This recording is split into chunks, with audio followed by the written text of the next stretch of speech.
Bonsoir, bonsoir. Vous allez bien, j'espère. Nous sommes à la librairie de l'église, donc des livres. Il y a plein de livres. Si tu veux lire un peu, voilà, il y a des livres. Donc je suis assis, je vais méditer aussi un peu.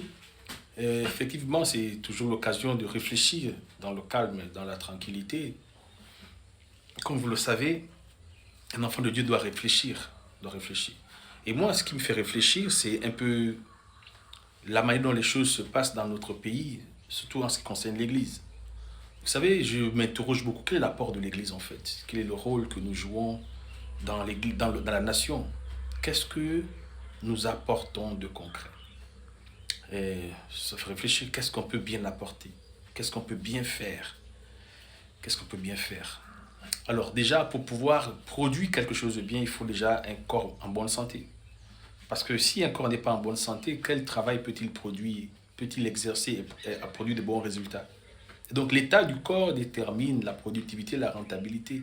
C'est pourquoi on ne peut pas parler de productivité ou de rentabilité si on n'a pas traité l'état du corps.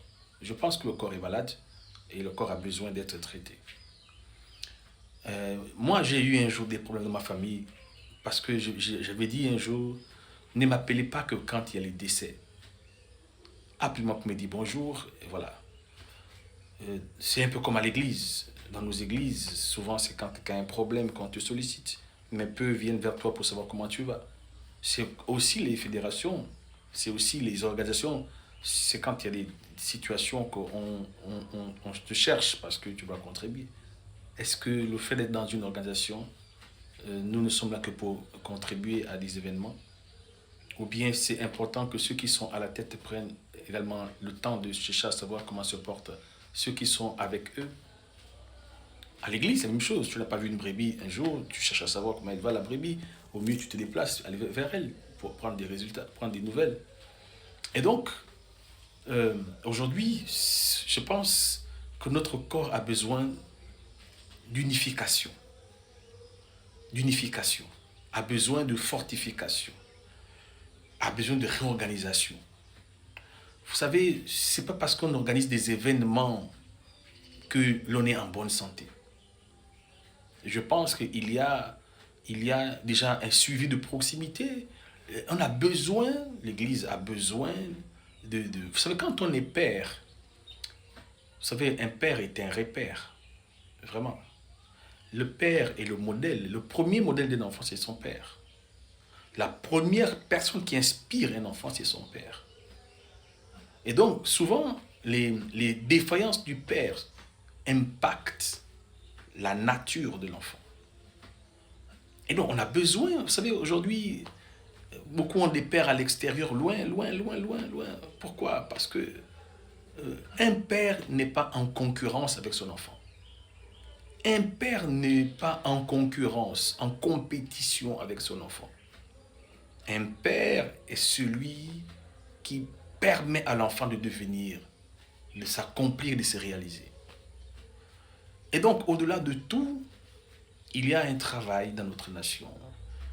Vraiment, je le dis, et moi, en tant que pasteur, en tant que jeune pasteur, je ne sais pas si je suis jeune encore, mais je suis quand même.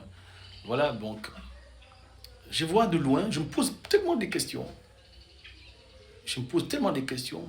Cet esprit de concurrence dans l'Église, de faire valoir, donner l'impression qu'on est mieux qu'eux. Parce qu'on a, en disant, une personne, une autorité à l'Église. On veut se faire valoir parce que ces choses-là, ça frustre les gens et puis ça donne envie de s'éloigner.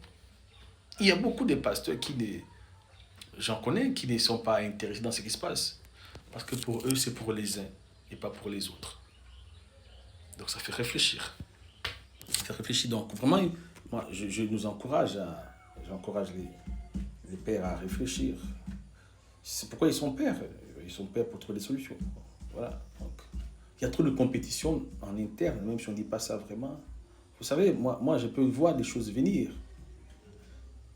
Quelquefois, on a l'impression, on voit des gens qui prêchent contre les faibles. Mais Dieu dit que les plus faibles soutiennent, les plus forts soutiennent les plus faibles. Même si tu as une église, grande église, tu as plus de brebis, ça ne veut pas forcément dire que Dieu t'approuve. Et donc, on a besoin de sortir de ce paradigme, cette manière de réfléchir, de penser, de sortir de cet esprit de supériorité qui donne l'impression que voilà. Vous savez, moi, je ne veux pas écouter quelqu'un qui est orgueilleux. Je ne veux pas être quelqu'un qui est orgueilleux, qui se dit il est meilleur parce il est. Non. Vous savez, il faut faire attention. L'humilité, c'est de la gloire. Reconnaître Dieu. Que ce que nous avons, ce que nous sommes, c'est de Dieu. Ce n'est pas nos capacités. Et donc, quand on atteint un certain niveau, on donne l'impression qu'on est meilleur que les autres. On oublie que Dieu a fait grâce. Il fait grâce à qui il veut. C'est lui qui élève, c'est lui qui abaisse. Tout don excellent vient de lui. Donc ça, on oublie souvent. Quand on a atteint des niveaux d'influence et qu'on est devenu quelqu'un d'assez important devant les hommes, on donne l'impression que ceux qui ne le sont pas sont inférieurs. Et ça, beaucoup sont frustrés. Et donc, c'est un peu la voix de ceux qui sont sans voix. Nous devions revoir notre mode opératoire en tant que guide, en tant que père, patriarche. Voilà, nous devions revoir notre mode opératoire. Il y a des livres, il y a beaucoup de livres. J'ai beaucoup de livres de l'évangéliste, nous avons eu des livres. Et donc, il y a beaucoup de livres. Le chemin du service chrétien. Il y a quoi? Il y a beaucoup de livres. Des livres. Il y a Derek Prince, La parole de Dieu. Il y a Dag, car on donnera à celui qui a et à celui qui n'a pas, on notera. On notera même ce qu'il a. Voilà. Donc, il y a des livres. Voilà. Il y a des Bibles. Il y a beaucoup de choses. C'est pour le corps de Christ, c'est pour l'Église. Donc, on a pensé à mettre en place quelque chose pour permettre aux chrétiens de connaître leur Dieu un peu plus qu'avant. Voilà. Donc, ça fait réfléchir. Allez, soyez bénis.